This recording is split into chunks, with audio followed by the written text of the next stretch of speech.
Самый опасный Рамадан месяц – это не пропущенный таравих. Это чувство превосходства. Человек впервые пришел в мечеть. Весь год его не было, но он пришел. А ты смотришь на него так, будто у тебя уже пропуск в рай. Сестра впервые надела хиджаб, покрылась ради Аллаха, сделала первый шаг. Да, маленький, но для нее огромный шаг. А другие сестры, они шепчутся, мол, посмотрим, сколько продержится и так далее. Субханаллах.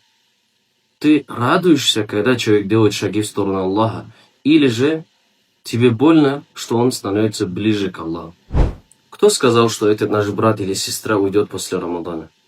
А если именно этот месяц изменит его жизнь навсегда? И кто сказал, что ты останешься на своем уровне? Воистину, сердца находятся во власти Аллаха. Не смотри на людей свысока.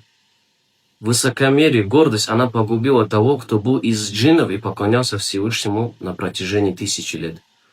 Поэтому поддержи, брат мой, улыбнись, делай дуа.